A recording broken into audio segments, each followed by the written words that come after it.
oh no, we're over there. We think it's some part of some big conspiracy, and the oil and the money and all that. You know, you really got to sit down and think about that. Does it really sound smart? Is that something you can really base your beliefs on?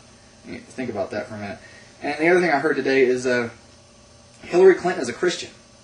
You know, somebody told me that today. I saw that in a video. Hillary Clinton is a Christian. She's claimed it several times at all these rallies about her faith and her beliefs and all that. You know, other people claim to do this as well. You know, in the Crusades and you know, a lot of the early revolutions, people were killing, you know, for Christ and for their beliefs then. You know, but you got to look at motivation and why people do these things. You know, how do you know if somebody's really a Christian? You know, how do you know that they're not just saying that for their own personal agenda? When Mike Huckabee says he's a Christian, I believe it. You know, I saw him speak at my church when I was a child several times a year, and you know, this wasn't just something that happened overnight, as a lot of you are led to believe. You know, he's been a Christian for a long time. At the age of 23, he was a televangelist. You know, he was also a leader of the Arkansas Baptist Convention. You know, he pastored in Fort Smith for numerous years. You know, this didn't just happen when he decided to run for president. You know, it says in Matthew 7:20, "Wherefore by their fruits you shall know them." In James 2:19, it says, "Thou believest there is one God. You know, thou dost well. The devil also believe and tremble." You know, demons believe in God too. A lot of people believe in God, but it's about practicing what you preach. In John 17:6-8, it says, "I've revealed to those whom you gave me out of the world. They were yours. You gave them to me, and they have obeyed your word. Now they know that everything you have given me comes from you. For I gave them the words you gave me, and they accepted them. They knew with certainty that I came from you, and they believed that you sent me." In Revelation 3:15 it says, "I know thy works, that thou art neither cold nor hot. I would thou wert cold or hot."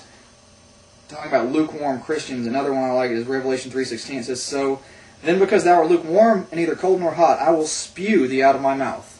You know, there's a lot of Christians out there who say, you know, I'm a Christian. I'm an evangelist. But, you know, you'll sit there and people talk about abortion like it's no big deal. You know, it's a woman's right to choose, and, you know, it's okay, it's not that big of a deal. You know, but I'm an evangelist, and I'm a minister of God. I am for God and all that good stuff. But it's okay to have abortion, because it's a woman's right to choose. You know, you got to sit and think about that. Is that really it? You know, you can't be hot or cold. You're either on fire or you're not. You know, you either believe or you don't. You know, you got to practice what you preach. Your fruits are going to show who you are in the end. And, you know, I ask that you sit down and think about that. Think about who you're voting for. Think about, you know, the motivations for voting. You know, think about, you know, why we're in Iraq, what we're doing, the future of this country. You know, how Christians should respond to these things. You know, a lot of this plays heavily into your beliefs and, you know, everything you do, right down to voting and all that is going to show what you believe. And, you know, that's all part of your witness, you know. And the way you got to think about it is what I'm doing, you know, if you're posting videos on the internet, if you're talking to people, you know, you got to say, is what I'm doing going to lead people to Christ or lead them away from Christ? You gotta sit and think about that. And I ask everybody to do that. I think it's important.